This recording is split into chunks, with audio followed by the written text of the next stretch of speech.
حضرت ابو ذر رضی اللہ عنہ کا ایمان لانا۔ ابو ذر رضی اللہ عنہ اپنے شہر یثرب ہی میں تھے کہ انہوں نے نبی کریم صلی اللہ علیہ وسلم کے متعلق کچھ عورتی سے خبر سنی۔ انہوں نے اپنے بھائی سے کہا تم جاؤ مکہ میں اور اس شخص سے مل کر آؤ۔ انیس جو حضرت ابو ذر غفاری رضی اللہ عنہ کا بھائی تھا، ایک مشہور فصیح شاعر زبان تھے، وہ مکہ میں آئے اور نبی کریم صلی اللہ علیہ وسلم سے ملے۔ پھر بھائی کو جا بتایا کہ میں نے محمد صلی اللہ علیہ وسلم کو ایک ایسا شخص پایا جو نیکیوں کے کرنے اور شر سے بچنے کا حکم دیتا ہے۔ ابو ذر رضی اللہ عنہ بولے اتنی سی بات سے تو کچھ تسلی نہیں ہوگی، آخر خود پیدل چل کر مکہ پہنچے۔ حضرت ابو ذر رضی اللہ عنہ کو حضور صلی اللہ علیہ وسلم کی شناخت نہ تھی اور کسی سے ضیافت کرنا بھی پسند نہ کرتے تھے۔ زمزم کا پانی پیا اور کعبۃ اللہ ہی میں لیٹ رہے۔ حضرت علی رضی اللہ عنہ آئے، انہوں نے پاس کھڑے ہو کر کے کہا یہ کوئی مسافر معلوم ہوتا ہے۔ ابو ذر رضی اللہ عنہ بولے ہاں۔ حضرت علی رضی اللہ عنہ بولے اچھا میرے ہاں چلو۔ یہ رات کو وہیں رہے، نہ حضرت علی رضی اللہ عنہ نے کچھ پوچھا نہ ہی ابو ذر رضی اللہ عنہ نے کچھ کہا۔ صبح ہوئی تو ابو ذر رضی اللہ عنہ پھر کعبہ میں آ گئے۔ دل میں حضور صلی اللہ علیہ وسلم کی تلاش تھی مگر کسی سے دریافت نہ کرتے تھے۔ حضرت علی رضی اللہ عنہ پھر آ پہنچے، انہوں نے فرمایا شاید تمہیں اپنا ٹھکانہ نہیں ملا۔ ابو ذر بولے ہاں۔ حضرت علی رضی اللہ عنہ پھر ساتھ لے گئے۔ اب انہوں نے پوچھا کہ تم کون ہو اور کیوں یہاں آئے ہو؟ ابو ذر رضی اللہ عنہ نے کہا کہ راز میں رکھو تمہیں بتا دیتا ہوں۔ حضرت علی رضی اللہ عنہ نے وعدہ کیا۔ ابو ذر رضی اللہ عنہ نے کہا کہ میں نے سنا ہے اس شہر میں ایک شخص جو اپنے آپ کو نبی بتاتا ہے، میں نے اپنے بھائی کو بھیجا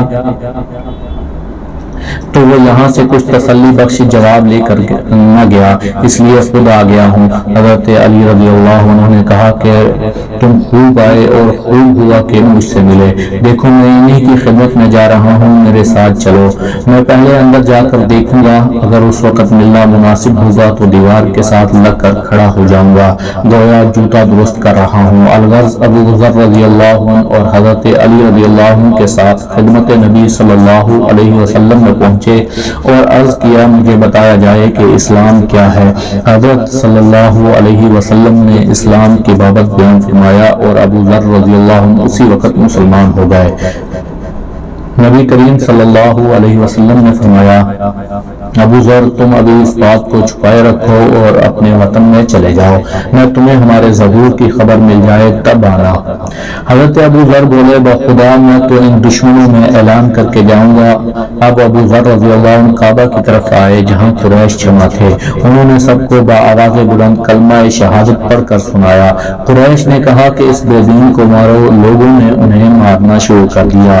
اتنے میں حضرت عباس رضی اللہ عنہ آ گئے، انہوں نے جب انہیں جھک کر دیکھا تو کہا کمبختو یہ تو قبیلہ غفار کا آدمی ہے، جہاں تم تجارت کو جاتے اور کھجوریں لاتے ہو۔ لوگ ہٹ گئے۔ اگلے دن انہوں نے پھر سب کو سنا کر کلمہ پڑھا، لوگوں نے پھر مارا، حضرت عباس نے ان کو چھڑا دیا۔ کچھ دن مکہ میں قیام کے بعد آن حضرت صلی اللہ علیہ وسلم نے ان کو ان کے گھر واپس ہونے کا حکم کر دیا اور فرمایا کہ میں ان قریب یثرب ہجرت کرنے والا ہوں، اس لیے بہتر یہ ہے کہ تم یہاں سے چلے جاؤ اور اپنی قوم کو جا کر اسلام کی تبلیغ کرو، شاید اللہ ان کو ہدایت دے اور ان کے صلے میں تمہیں بھی اجر ملے۔ انہوں نے آپ صلی اللہ علیہ وسلم کا ارشاد پاتے ہی روانگی کی تیاری شروع کی اور وطن کا سفر شروع کرنے سے پہلے اپنے بھائی انیس سے ملے۔ انہوں نے پوچھا کیا کر کے آئے ہو؟ جواب کیا کہ میں دائرہ اسلام میں داخل ہو گیا ہوں۔ یہ سنتے ہی آپ رضی اللہ عنہ کے بھائی نے بھی اسلام قبول کر لیا۔ یہاں سے دونوں بھائی تیسرے بھائی انس کے پاس پہنچے، وہ بھی ان کی دعوت اسلام دینے پر مشرف با اسلام ہوئے۔ اس کے بعد تینوں وطن پہنچے اور دعوت حق میں اپنا وقت صرف کرنے لگے۔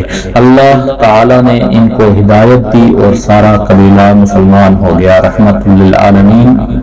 صحیح اسلامی واقعات۔